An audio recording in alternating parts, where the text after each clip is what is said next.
नमस्कार दोस्तों, स्वागत है आपका जीएस सिविल अड्डा पर। आज है 16 जुलाई 2022। तो 16 जुलाई 2022 से करंट अफेयर्स के जितने भी क्वेश्चन बनाए जा सकते हैं आज हम इस वीडियो में डिस्कस करेंगे। चलिए शुरू करते हैं आज के पहले क्वेश्चन से। आज का पहला क्वेश्चन है, विश्व युवा कौशल दिवस कब मनाया गया है? ऑप्शन ए 10 जुलाई, ऑप्शन बी 11 जुलाई, ऑप्शन सी 12 जुलाई, ऑप्शन डी 15 जुलाई। तो हाल ही में विश्व युवा कौशल दिवस 15 जुलाई को मनाया गया है। क्यों मनाया गया है और इसका उद्देश्य क्या है? तो इसका उद्देश्य विश्व के युवाओं को रोजगार, काम और उद्यमिता के लिए आवश्यक कौशल प्रदान करना है और इसे 2014 में यूएन सभा द्वारा नामित किया गया था और इसकी थीम है transforming youth skills for the future. अब इम्पोर्टेंट डेज की बात हो रही है तो जुलाई में अब तक मनाए गए महत्वपूर्ण सभी दिवसों को एक बार रिवाइज कर लेते हैं। 12 जुलाई को अंतर्राष्ट्रीय मलाला दिवस मनाया गया था। 11 जुलाई को विश्व जनसंख्या दिवस मनाया गया था। 10 जुलाई को राष्ट्रीय मछली किसान दिवस मनाया गया था। 7 जुलाई को विश्व किसविली भाषा दिवस मनाया गया था। 6 जुलाई को विश्व जूनोसिस रोग दिवस मनाया गया था। 4 जुलाई को स्वतंत्रता सेनानी अल्लूरी सीताराम राजू की 125वीं जयंती मनाई गई थी और 4 जुलाई को ही मैंने आपको बताया था कि अमेरिका का स्वतंत्रता दिवस भी मनाया जाता है। 3 जुलाई को अंतर्राष्ट्रीय प्लास्टिक बैग मुक्त दिवस मनाया गया था। 2 जुलाई को विश्व खेल पत्रकार दिवस, अंतर्राष्ट्रीय सहकारिता दिवस और यूएफओ दिवस भी मनाया गया था। 1 जुलाई को राष्ट्रीय चिकित्सक दिवस मनाया गया था जिसकी theme family doctors on the front line थी और 1 जुलाई को ही जीएसटी दिवस भी मनाया गया था। जीएसटी दोस्तों कब लागू किया था? तो 1 जुलाई 2017 को लागू किया गया था। Next question, very important question और उत्तर प्रदेश की जितनी भी परीक्षाएं होने वाली हैं उनके लिए बहुत ही ज़्यादा इंपॉर्टेंट क्वेश्चन है ये। 16 जुलाई 2022 को यानी कि आज बुंदेलखंड एक्सप्रेसवे का उद्घाटन कौन करेंगे? Option A Yogi Adityanath, option B Shrimati Anandiben Patel, option C Narendra Modi, option D Shri Nitin Jairam Gadkari. तो 16 जुलाई 2022 को बुंदेलखंड एक्सप्रेसवे का उद्घाटन श्री नरेंद्र मोदी करेंगे। देखते हैं पूरे विस्तार से। उद्घाटन समारोह का आयोजन कहाँ पर किया जाएगा? तो जालौन जिले की उरई तहसील के केथरी गांव में। कहाँ पर? जालौन जिले की उरई तहसील के केथरी गांव में इस उद्घाटन समारोह का आयोजन किया जाएगा। गौरतलब है कि इसका शिलान्यास किसने किया था? प्रधानमंत्री मोदी ने किया था। कब किया था? 29 फरवरी 2020 को। कब? 29 फरवरी 2020 को मोदी जी द्वारा इसका शिलान्यास किया गया था और इसका कार्य मात्र 28 महीनों में पूरा कर लिया गया है। जबकि इसकी लंबाई की बात करें तो इसकी लंबाई 296 किलोमीटर है और ये 4 लेन का एक्सप्रेसवे है और इसे 6 लेनों तक विस्तृत किया जा सकता है।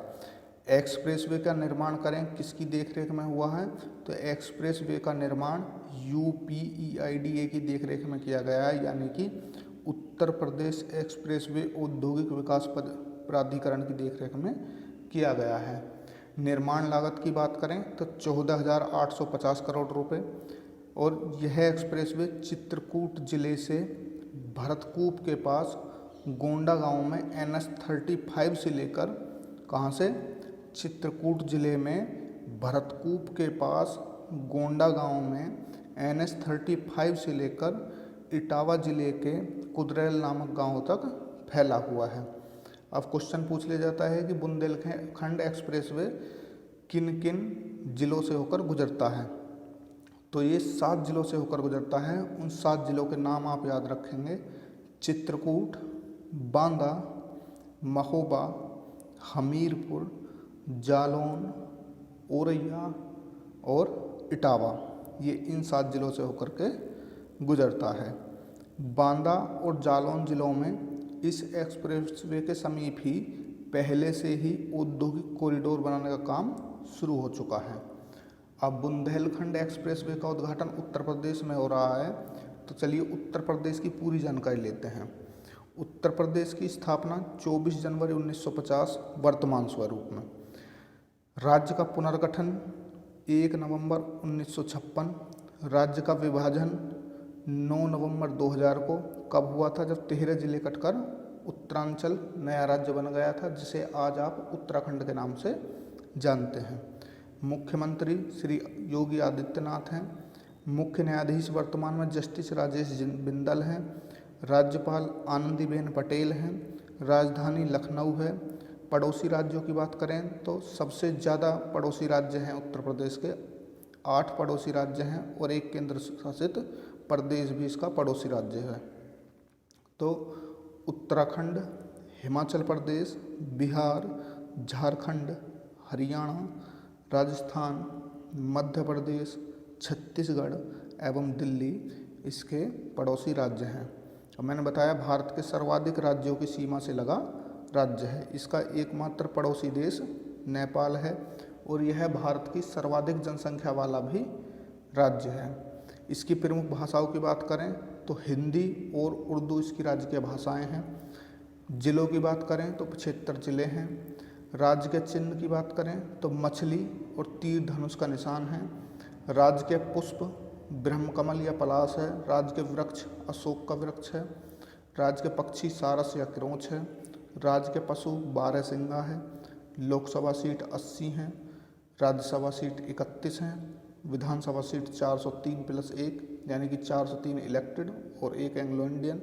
विधान परिषद सीट 90+10 यानी कि 100, 90 इलेक्टेड और 10 नॉमिनेटेड। नेक्स्ट क्वेश्चन, धम्म चक्र दिवस 2022 का आयोजन कब किया गया है? ऑप्शन ए 12 जुलाई, ऑप्शन बी 13 जुलाई, ऑप्शन सी 14 जुलाई, ऑप्शन डी 15 जुलाई। तो धम्म चक्र दिवस 2022 का आयोजन 13 जुलाई को किया गया है। राष्ट्रपति ने वीडियो कॉन्फ्रेंस के माध्यम से सारनाथ उत्तर प्रदेश में धम्म चक्र दिवस 2022 को संबोधित किया है। धम्म चक्र दिवस के बारे में जानते हैं, यह क्या है और क्यों मनाया जाता है। तो यह दिवस बुद्ध द्वारा अपने पहले 5 तपस्वी शिष्यों को दिए गए उपदेश का प्रतीक है।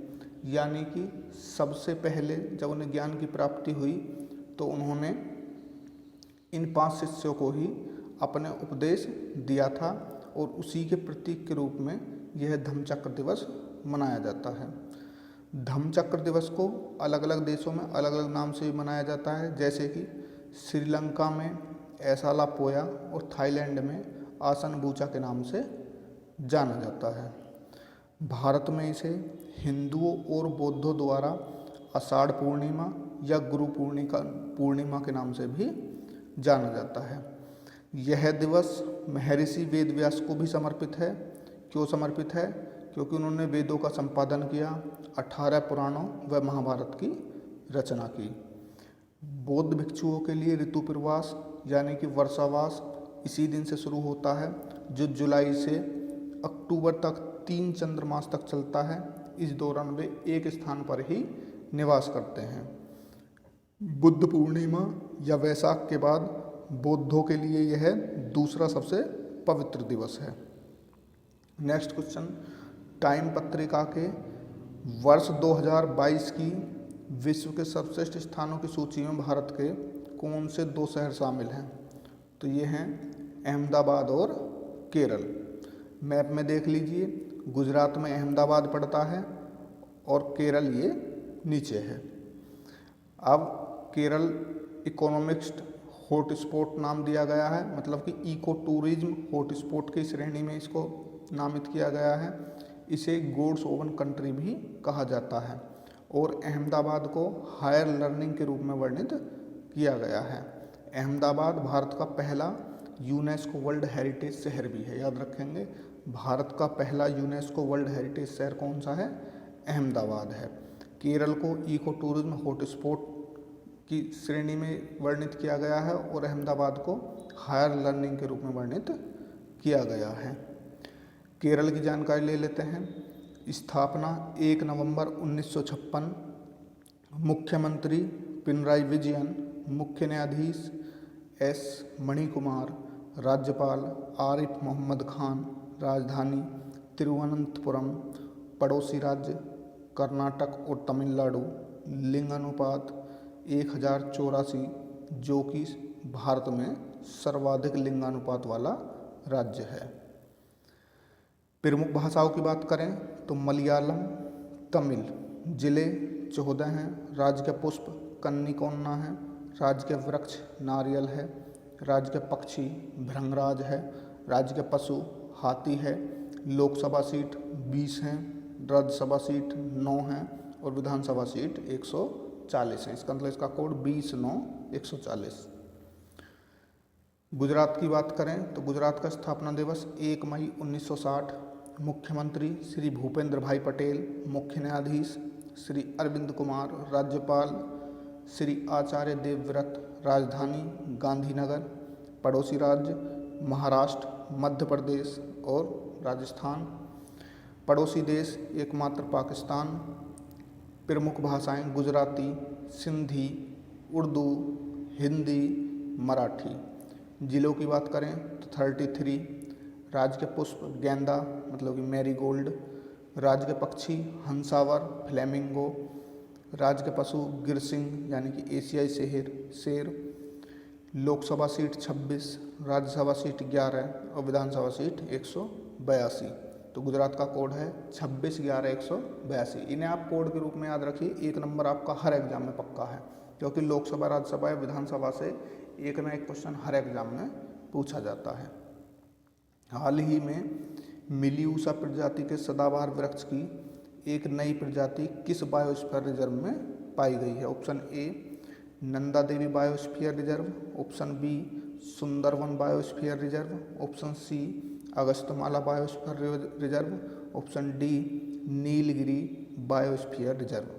तो हाल ही में मिलियूसा प्रजाति के सदाबहार वृक्ष की एक नई प्रजाति अगस्त्यमाला बायोस्फीयर रिजर्व में पाई गई है। अगस्त्यमाला बायोस्फीयर रिजर्व केरल और तमिलनाडु राज्यों में फैला हुआ है और इसे 2001 में स्थापित किया गया था। मैप में देख लीजिए, ये केरल है और ये तमिलनाडु है। इन्हीं राज्यों में ये फैला हुआ है और 2001 में इसे स्थापित किया गया था। नेक्स्ट क्वेश्चन है, हाल ही में भारत ने किस देश के साथ मिलकर green grid initiative one sun one world one grid शुरू करने की घोषणा की है? ऑप्शन ए रूस, option B UK, option C USA, option D Japan. तो अभी हाल ही में यूके के साथ मिलकर भारत ने वन सन वन ग्रिड की योजना को अंजाम दिया है। मई 2021 में भारत और यूके के द्वारा COP26 पर GGI लॉन्च करने की प्रतिबद्धता जताई गई थी, यानी कि ग्रीन ग्रिड इनिशिएटिव योजना लॉन्च करने का जताया गया था।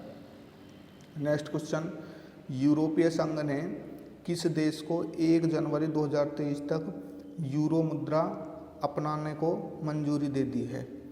ऑप्शन ए रूस, option B Croatia, option C चीन, ऑप्शन डी अमेरिका। तो हाल ही में यूरोपीय संघ ने क्रोएशिया को 1 जनवरी 2023 तक यूरो मुद्रा अपनाने को मंजूरी दे दी है। ये बनाने को नहीं है, अपनाने को है। तो क्रोएशिया यूरो जोन में जो भी देश यूरो मुद्रा को अपना लेते हैं उन्हें यूरो जोन में गिना जाता है। तो क्रोएशिया यूरो जोन में 20वें देश के रूप में शामिल होगा। इससे पहले 2015 में लिथुआनिया यूरो जोन में शामिल हुआ था, यानी कि इससे पहले 2015 में अंतिम देश जो शामिल हुआ था वो लिथुआनिया हुआ था। नेक्स्ट क्वेश्चन, बांग्लादेश सरकार ने भारत में अगले राजदूत के रूप में किसे नियुक्त किया है? A Mohammad Mustafizur Rahman, option B Mohammad Imran, option C Vikram Doraiswami, option D इनमें से कोई नहीं। तो हाल ही में बांग्लादेश सरकार ने भारत में अपना अगला राजदूत मोहम्मद मुस्तफिजुर रहमान को नियुक्त किया है। ये हैं मोहम्मद मुस्तफिजुर रहमान। बात बांग्लादेश की हो रही है। बांग्लादेश की राजधानी क्या है? ढाका। बांग्लादेश की करेंसी टका है। बांग्लादेश की प्रधानमंत्री शेख हसीना हैं, राष्ट्रपति शेख अब्दुल्ला हैं और बांग्लादेश की संसद का नाम जातीय संसद है। Space tech startup Agnikul Cosmos ने किस शहर में भारत का पहला रॉकेट इंजन कारखाना खोला है? तो space tech startup Agnikul Cosmos ने कहाँ पर खोला है? चेन्नई में अपना पहला कारखाना खोला है। चेन्नई कहाँ पड़ता है? तो तमिलनाडु में पड़ता है। 3D रॉकेट इंजन बनाने वाले भारत के पहले कारखाने, इसका नाम क्या रखा गया? रॉकेट फैक्ट्री 1 का उद्घाटन टाटा सन्स के अध्यक्ष एन चंद्रशेखरन व इसरो के चेयरमैन एस सोमनाथ ने किया है। नेक्स्ट क्वेश्चन, हाल ही में किस राज्य सरकार ने पहली बार अमेरिका को तंबाकू का निर्यात किया है? Option A Madhya Pradesh, option B Andhra Pradesh, option C Telangana, option D Orissa. तो अभी हाल ही में आंध्र प्रदेश सरकार ने अमेरिका को तंबाकू का निर्यात किया है। भारत चीन के बाद तंबाकू का दूसरा सबसे बड़ा उत्पादक है। इम्पोर्टेंट पॉइंट, भारत चीन के बाद तंबाकू का दूसरे सबसे बड़ा उत्पादक है और निर्यात के मामले भी देखें तो ब्राज़ील के बाद दूसरा सबसे बड़ा निर्यातक भी भारत ही है। राज्यों की स्थिति देखें तंबाकू के उत्पादन में तो पहले स्थान पर गुजरात है, दूसरे पर आंध्र प्रदेश है और तीसरे पर तमिलनाडु है। तंबाकू के बारे में जानकारी लें, ये कैसी फसल है और कैसी जलवायु इसको चाहिए। तो यह अर्ध उष्ण कटिबंधीय फसल है और इसके लिए 100 से 120 दिनों तक की ठंड मुक्त जलवायु, मध्यम वर्षा, उच्च पोटास व लौह सामग्री वाली दोमट मिट्टी की आवश्यकता होती है। यह तेज गति की हवाओं और तूफानों को बर्दाश्त नहीं कर सकती। आंध्र प्रदेश की बात हो रही है तो जानकारी लेते हैं। सबसे पहले याद रखेंगे आंध्र प्रदेश जब भी आए तो भाषा के आधार पर गठित होने वाला भारत का पहला राज्य, भाषा के आधार पर गठित होने वाला भारत का पहला राज्य क्या कौन है? आंध्र प्रदेश है। और इसका पुनर्गठन कब हुआ है?